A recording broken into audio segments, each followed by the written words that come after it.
नमस्कार दोस्तों, मैं मंजीत सिंह अरोड़ा। आज फिर दोबारा से हम आउटसोर्सिंग कर्मचारियों के साथ हैं। बेलदार कर्मचारी जो हैं, इनकी मांगे काफ़ी टाइम से चल रही है और इन लोगों को काफ़ी दिन हो गए धरने पर। आइए इनकी समस्या पूरी तरह विस्तार से आपके सामने लाएंगे और क्या अभी तक इनके जो जितनी भी अनशन चल रहा है, जितनी भी हड़ताल चल रही है, मतलब इस पर क्या हुआ है, मुख्यमंत्री ने क्या कहा है, मंत्री जी ने क्या कहा है, थोड़ा इनसे जान। हाँ जी, कुछ मतलब। सर नमस्कार, मैं वाहन चालक ऑपरेटर हेल्पर विद्युत यांत्रिक का प्रदेश अध्यक्ष हूँ।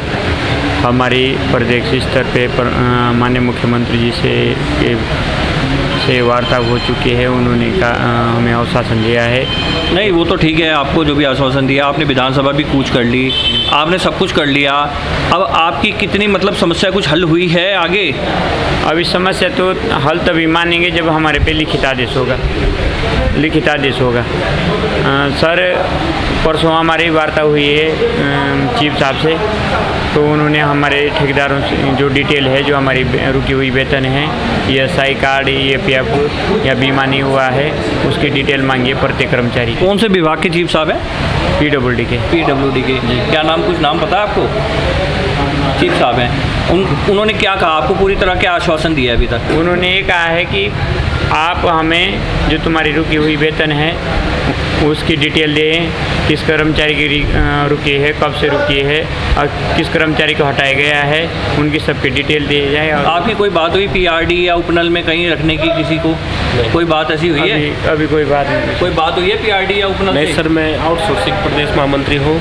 अभी हमारे बीच ऐसी कोई बात नहीं हुई है। मतलब अभी तक कोई रास्ता नहीं निकल पा रहा है कि हाँ भाई, कोई कैबिनेट के द्वारा भी कोई रास्ता नहीं निकाला जा रहा है कि आपको कहीं ना कहीं जो है एडजस्टमेंट किया जाए? सर कैबिनेट के द्वारा कोई रास्ता निकला नहीं, परंतु मंत्रियों जी से और अधिकारियों से जब बात करते हैं तो बोलते हैं कि आपके लिए कुछ करेंगे। तो अभी आप किस मंत्री के साथ मतलब जुड़े हुए हैं जिससे आपने पूरी वार्ता की है इस बारे में? माननीय मंत्री सतपाल महाराज जी से कल हम मिले थे। उन्होंने हमें आश्वासन दिया है फिर भी कि हम तुम्हारे लिए कोई ना कोई रास्ता निकालेंगे। आगे अगर आपकी मांग नहीं पूरी हो रही है तो आप फिर क्या करेंगे? आप किस चीज़ का घेराव करेंगे, कहाँ किसका घेराव करेंगे, बताएंगे कुछ?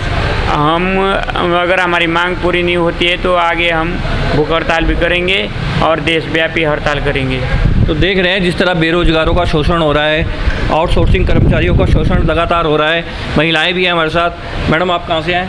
मैं रुद्रप्रयाग से हूँ। रुद्रप्रयाग से हैं। तो आप अभी तक आपको क्या लग रहा है, आपकी जो जितना प्रयास चल रहा है धरने का? कुछ भी नहीं लग रहा है सर, इतने दिन हो गए अभी तक कोई भी सूचना हमसे ढंग से नहीं मिल रही है। अब बताओ, हमारी समझ में कुछ नहीं आ रहा है, कोई क्यों नहीं सुन रहे इतने दिन तक। तो देख रहे हैं महिलाएं पूरी टूट चुकी हैं, मानसिक रूप से भी और आर्थिक रूप से भी। जो आउटसोर्सिंग कर्मचारी हैं, इनकी कोई नहीं ले रहा है सूद। मंत्री और मुख्यमंत्री से भी यही निवेदन कर रहे हैं कि हाँ भाई, हमारे चैनल के। हाँ मैडम, आप कहाँ से आए हैं? रुद्रप्रयाग से। कोई बात, कुछ मतलब कोई मैसेज आप चैनल के माध्यम से पहुँचाना चाहेंगे आगे? मैसेज पूछा था, हम तो कब से गुहार लगा रहे हैं माननीय मुख्यमंत्री जी से कि हमारी मांगों को ज़रा ज़्यादा नर्स कीजिए और ताकि हम खुशी खुशी अपने परिवार के साथ पहुँच सकें। तो देख रहे हैं आप, महिलाएं बहुत दुखी हैं और मैं भी अपनी तरफ से मुख्यमंत्री जी से और मंत्री जी से ये निवेदन करता हूँ, ये जो पहाड़ के बेरोजगार लोग हैं, मतलब आउटसोर्सिंग कर्मचारी हैं, ये भी आपकी ही जनता है, कहीं ना कहीं इनकी भी सूद ली जाए। धन्यवाद। कितने दिन हो गए सर आपको? हमको यहाँ पे हो गए लगभग 67-68 दिन। आप चंपावत से हैं? मैं चंपावत से हूँ। तो कितने 67-68 दिन हो गए, मुख्यमंत्री ने या मंत्री ने किसी ने सूद नहीं लिया अभी तक? आप अभी तक किसी ने सूद नहीं ली है और हम कई बार माननीय मुख्यमंत्री जी से मिले हैं। उन्होंने हमें आश्वासन दिया कि 3 तारीख के बाद जैसे ही मेरा रिजल्ट आता है, सबसे पहले मैं आपका काम करूँगा। आज ये क्या कहते हैं 24 तारीख हो चुकी है और कई बार हम यहाँ मंत्रीगणों से मिले हुए हैं, मंत्रियों के आवास में जा करके विधायकों से मिले हुए हैं, लेकिन सब कहते हैं कि करेंगे, लेकिन कोई करने के लिए तैयार नहीं। जिस प्रकार से युवा भी कह रहे हैं पहाड़ के, मुख्यमंत्री ने वादा किया था 3 तारीख के बाद, जीत के बाद मैं आपकी सूद लूँगा, आपके वो जो भी वादे थे, शायद लगता है मुख्यमंत्री जी भूल गए हैं। आपका नाम क्या है? जी हरीश कुमार निरंकारी है सर। मैं ये कहना चाहता हूँ कि हमने कई बार जो है मुख्यमंत्री से मिल चुके हैं। विस्तार से बताओ, कहाँ से आप? डिस्ट्रिक्ट रुद्रप्रयाग से हैं सर। अच्छा। और घनसाली में मैं नौकरी करता हूँ। अच्छा, तो क्या अभी तक क्या लगा आपको, संगठन ने जिस तरह आपकी आवाज़ उठाई, विधानसभा कूच किया है, सर विधानसभा कूच करने के बाद भी हमारे जो अभी तक कोई निष्कर्ष नहीं निकाला गया है। कई बार मुख्यमंत्री जी से भी मिल चुके हैं और आज हमें 68 दिन हो चुके हैं यहाँ पे, लेकिन कोई मतलब अभी कोई शुद्ध नहीं ली जा रही है सर। आप भी संगठन के बहुत दबंग नेता हैं, आपका क्या कहना है इस बारे में? सर हम लोगों को आज यहाँ पे 61वां दिन कर्मी अनशन के पूरे हो चुके हैं और हमारे द्वारा 2 बार रैली विधानसभा में निकाली है। वहाँ पे हमने सिटी मजिस्ट्रेट महोदय को ज्ञापन दिया है, परंतु कल जब हम वहाँ पे गए विधानसभा में कि हमारे लेटर में क्या कार्रवाई हुई क्या नहीं हुई, पर हमारा वहाँ पे कहीं लेटर है ही नहीं। उनके जो डेयरी डिस्पैच वाला जो रजिस्टर में देखा गया, परंतु वहाँ पर कहीं भी उस लेटर का पत्रांक या दिनांक कहीं पे वो रजिस्टर्ड नहीं हो रखा है वो लेटर।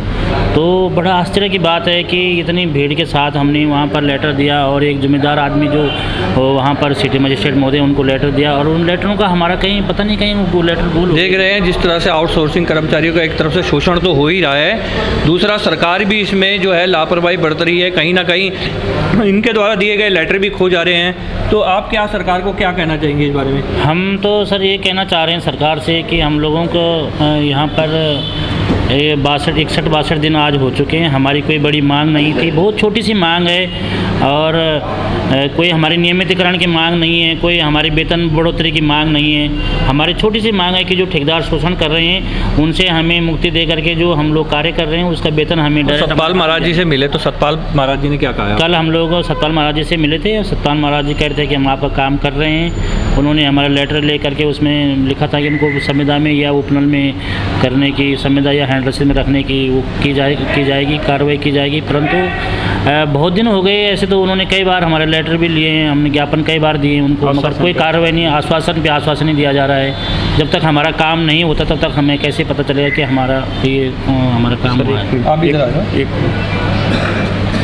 जाओ सर, आप भी युवा हैं, पहाड़ से हैं, आप क्या कहना चाहेंगे? सर हम ये कहना चाहते हैं जो हमारा प्रस्ताव शासन में जा रखा है उस पर हमें स्वीकृति दी जाए और पुनः हमें पूरे काम पे लिया जाए और सब लोगों को यहाँ से बरी किया जाए और सब अपने अपने घर हो जाए और खुशियाँ लेके और अपने काम पे लगे। आप अध्यक्ष जी क्या कहना है, इस विस्तार रूप से बताइए कि एक समस्या का क्या हल निकल सकता है? सर समस्या का हल तो ये है कि अगर हमारे विभाग से तो जो भी है हमारे जो शासन प्रशासन में जो प्रस्ताव जा रखा है तत्काल उस पर कार्रवाई की जाए। उसमें कुछ ये नहीं है कि उसमें कोई वित्तीय भार पड़ रहा है या कोई किसी प्रकार का भार है, किसी प्रकार का कोई भार नहीं। मात्र ये होना है कि इधर से निकाल के वहाँ सुरक्षित करना है कर्मचारी को। तो और सर हम रैलियाँ निकाल रहे हैं, ज्ञापन सौंप रहे हैं। कल मुझे बहुत दुख हुआ है कि हम कड़कती धूप में रैली निकाल रहे हैं, विधानसभा घेराव कर रहे हैं, मुख्यमंत्री को ज्ञापन दे रहे हैं, परंतु सिटी मजिस्ट्रेट साहब के यहाँ पे हमारे ज्ञापन को ठंडे बस्ते में डाला जा रहा है। जब मैं सिटी मजिस्ट्रेट के पास गया, सिटी मजिस्ट्रेट जी को मैंने अपना लेटर दिखाया, उन्होंने मेरे साथ अपना गार्ड भेजा कि अपना ज्ञापन चेक करो। वहाँ गए तो जो अधिकारी उस ज्ञापन को आगे के लिए वो करता है, वो सीधा बोला कि आप मुझे परेशान कर रहे हैं। आज कर्मचारियों की मनोदशा ऐसी हो रखी है कि वो हमारा काम करने के लिए नहीं है। मेरा ही नहीं है, पूरे उत्तराखंड की। जब मैं हमारा ज्ञापन ठंडे बस्ते में डाल दिया गया है तो कितनों के ज्ञापन डाल दिए जाते होंगे। आगे तक जब हमारे ज्ञापन पहुंचेगी तभी तो हमारी वार्ता होगी। फिर हमें कहा जाता है कि तुम ज्ञापन नहीं देते हैं। तो पहाड़ में जिस प्रकार से मांग की थी पहाड़ के लोगों ने, प्रदेश की, नए प्रदेश की, और रोजगार की दिशा में जिस तरह से कदम उठे